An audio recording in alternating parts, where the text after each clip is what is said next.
What's up, YouTube people? So I am making an e-brake extension piece because the chassis is longer and the e-brake cables don't reach. So in the next clip I will be showing you my tacked up mount for the e-brake cables and then the turnbuckle gizmo I made to extend the cable to make it work.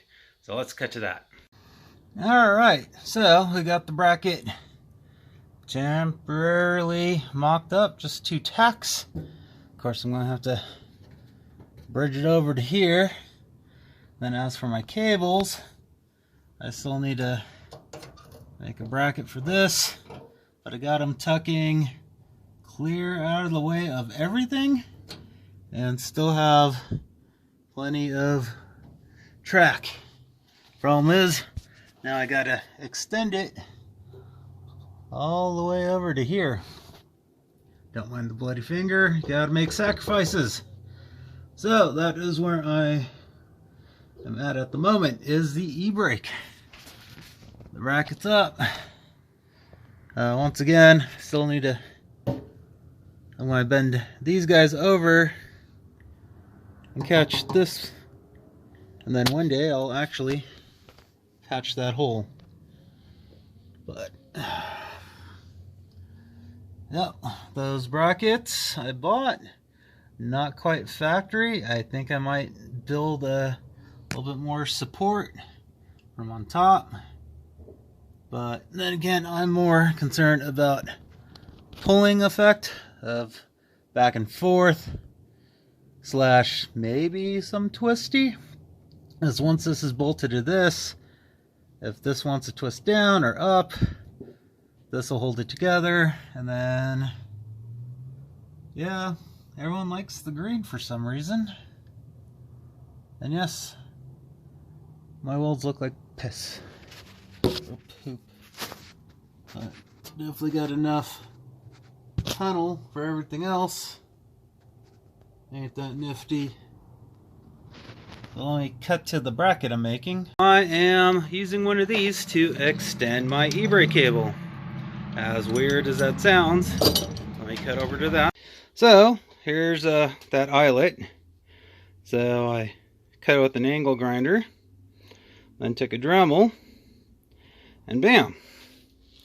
Because the Miata cable got one of these, and I don't have a tool, let alone a vise, to bash that thing or make one that's tight. But this goes in there. That goes in there, and ta-da! I have a threaded selector. Not too much different from factory. And then the other half of the part is, I cut it, as you can see, pretty close to the length I need. I notched it. I drilled out the, ground off the tip of the rivets. That I could take it apart to get that out. And now this guy, go just like that. And some welds, and then I could spin that and adjust the length of cable I need on top of the factory adjustment. Is a little overkill? Maybe, but I'm using the best of what I got. I got a Dremel with a carbide bit, probably one of the only name brand part tools I got, minus Milwaukee, but no sponsor there, and shitload of stuff.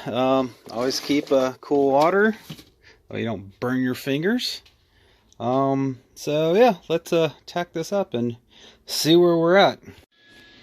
So got it tacked up. That's flux core for you, plus what is that, cadmium plating or whatever the fuck, plus galvanized, plus hey, I got the door open, I held my breath. So yeah, let's go mock this up, see how it looks. So here's version 2. I needed more length. So instead of cutting and welding it straight to it, I tacked the threaded end onto it. So yes, it is adjustable, but it's almost out. I need more length. So I need like 20 inches more of cable there. So I'm going to go Google how to make one of these, you know, or if I could order one that's longer with that threaded end, because that looks silly.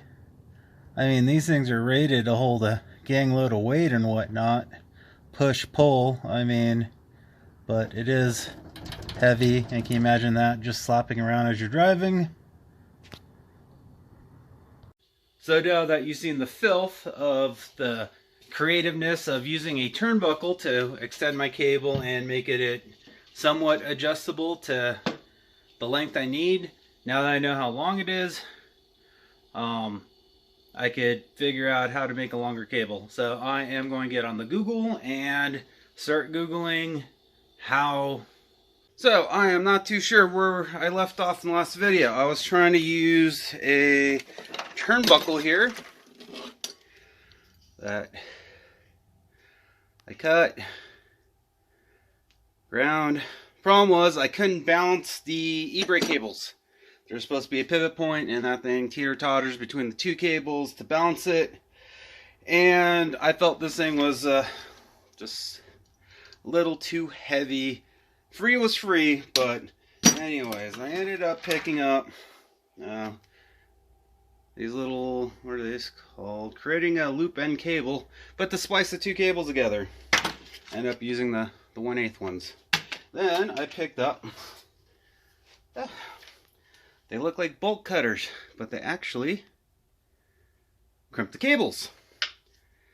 Never quite in the same section, so they call it a swagging tool.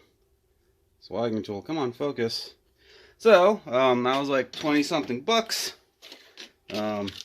These little fucks were a couple bucks a piece. So let's go under the car and look at the new cable.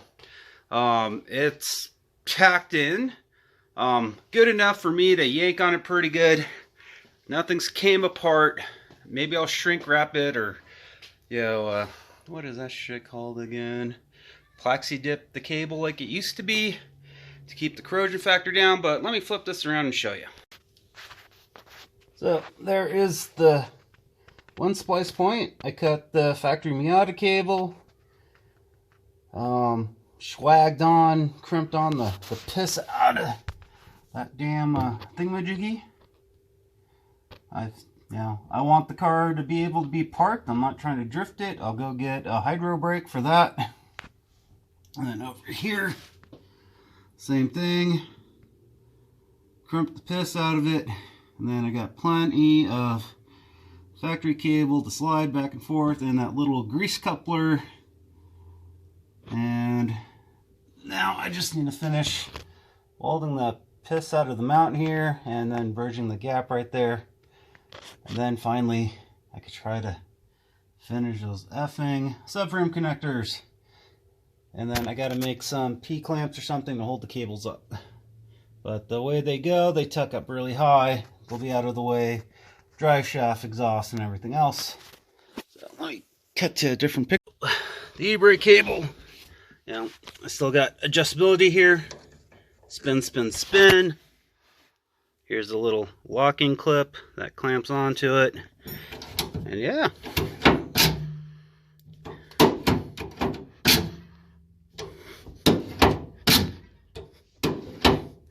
That doesn't do it. I don't know what does. So, still need to adjust it. I still got adjustability here. Actually, quite a bit, I think. But underneath at the calipers, I also have adjustabilities. Gotta keep your knees not so banged up. So I still got some adjustability left here. Yeah, this is just slid over. But yeah, there's that. There's everything else. There's my e-brake Mickey Mousing, whatever. I mean, it should hold. Can't really weld those cables as far as I know. Can I find a cable maker? Maybe. But for less than 40 bucks, I'm pretty sure I'll keep the car from rolling away. And if really needed, emergency stop. On a side note, these guys here they have at Harbor Freight. They're usually marked at $30-something, but they've been stacking them with the 5,000, not the 55, but the 5,000 Loomis, and they have them for 20 bucks if you're the special card holder, whatever. So if you want to be that a-hole and be like, hey, all your end caps are double stocked with the wrong stuff, I want at 20 bucks. So I was being nice, and I just let him know, like, hey, dude, you guys are stocking shit wrong again. He's like, well, at least you're being honest. You know, I'll give it to you at, yeah, the said price. And then I'm like, let me grab one more. And he's like, well, I can't stop you. All the all the shells are stocked wrong. So I got hooked up. I'm going, you know, put some more lighting here, because I have the little garage lamp here, my special bungee cord madness. That way, when I close my garage, these lights get covered, and then I'll have, you know, lights and then more lights, and, you know, lighting's everything. But thanks for liking, subscribing. Thank you all. Peace out.